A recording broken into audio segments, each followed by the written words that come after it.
7 years, it's the Russian. Dude, let's get straight to the point and talk about some ridiculous Russian propaganda. Okay, today we have head of Chechnya again, Ramzan Kadyrov, who thought that proving the world that he is absolutely healthy already 2 times is not enough. And both of these times nobody asked him, hey Ramzan, are you healthy or how are you feeling? So he decided to prove it for the 3rd time. The only difference is the following. First time he was in the gym for like, I have no idea, like 30-40 seconds.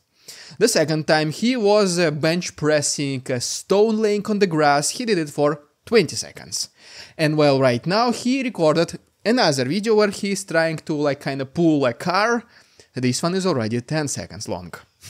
So every single time the videos get shorter and shorter, but Kadyrov still is super dedicated to prove the world that he's the healthiest person alive. Well, there is nothing for me to say good job Ramzan Kadyrov.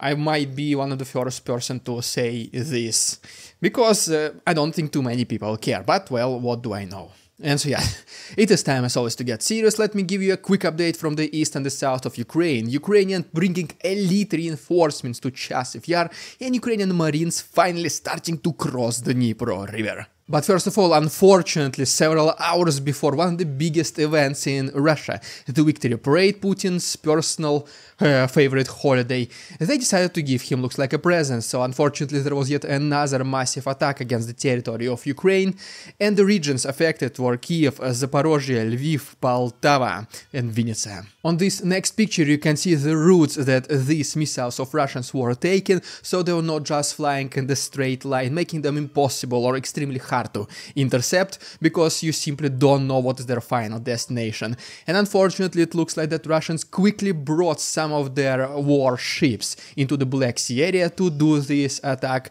Reportedly, at least 12 calibers were able to be launched at the same time. But Ukrainian air defense was still superior. They were able to intercept 59 out of 76 aerial targets, specifically 33 out of 45 Ha-101s and Ha-555s, 4 out of 4 calibers, 2 out of 2 Ha-59s and 69s, but unfortunately not a single hypersonic or ballistic missile was intercepted. And then 20 out of 21 Russian Shahed drones were intercepted as well. At the same time, according to the head of the Kharkiv military administration, Oleg Sinigubov, he does see that unfortunately Russians are assembling forces to the north of this region, and there might be some provocations in the near future.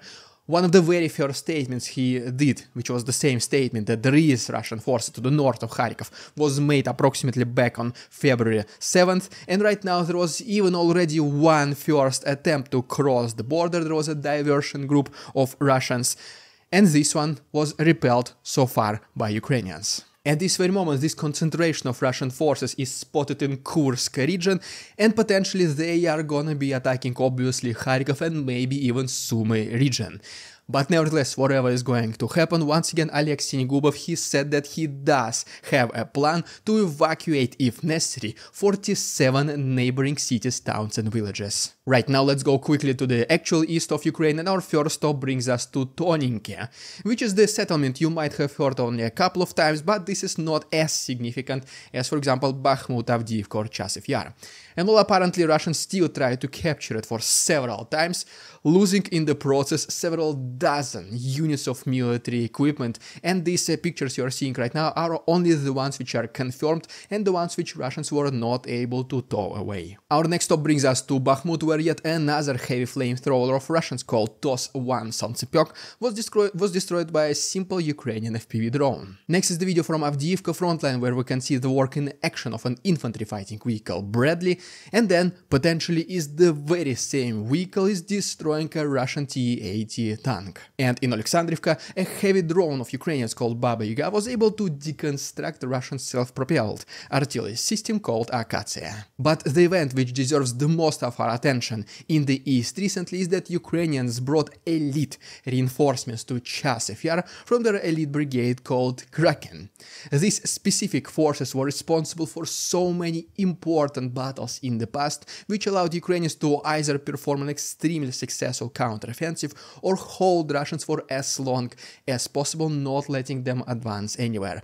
Well, right now you already know the importance of Chasiv Yar. This provides a good visibility for the surrounding area, and with the arrival of Kraken we might see that Ukrainians will be, hopefully, able to hold on to Chasiv Yar. And now let's switch our attention to the south of Ukraine, but guys, before we go there, if you do like this style of daily updating, simply can you please like this video and subscribe to my channel. This is a massive support to my work, because still statistics by YouTube shows that my videos are not getting recommended to too many people, so this will help a little bit with the algorithm. Guys, thank you so much for doing this. You can also check my second channel, The Russian Dude Investing, if you're interested in stock market news. The link to my second channel is down below. And so yes, our first stop in the south brings us to Rajayni, where there are activities from both sides happening pretty much daily, and the territory is changing hands extremely frequently. But arguably the most important event of the last 24 hours is this specific video, which shows Ukrainian Marines crossing Dnipro river and walking in between these small islands in Kherson region, which basically means that potentially we are looking at the beginning of the southern counteroffensive. This might be the very first attempts, maybe by Ukrainians, to collect the intelligence data and to just probe the defenses of Russians. But the fact is the fact, the video does not lie. We simply can see these things with our own eyes. Ukrainians are crossing the Dnipro river. Because let's be honest, right now the majority of Russian offensive, if not all of their attention, right now is focused in the east, specifically around Chasiv Yar, so their defenses in the south might not be as extraordinarily prepared. They might be like sleeping, they might be relaxed, so these very small activities by Ukrainians, this is definitely a build-up for something greater, which is hopefully coming in the near future. And now let me guys give you a bonus chapter. We're gonna talk about so-called General Armageddon, Mr. Surovikin allegedly returning to Russia to take the place of Valery Gerasimov. But this guy's chapter will be exclusively for my patrons. This is the way of me saying, guys, thank you so much for supporting my work. So if you want to see fully uncensored episode of The Russian Dude and then this chapter additional one as well, please go ahead and check my Patreon, the link is down below. The best, literally, way to support my work on YouTube right now. For these guys, thank you so much. But obviously, the representatives of Surovikin, they denied and refuted this information, saying, no, Surovikin is still in Africa. They even posted this picture, whereas, like, absolutely you have no idea where it was taken. So the only thing we can do is just to trust them. Yeah, okay, he's in Africa.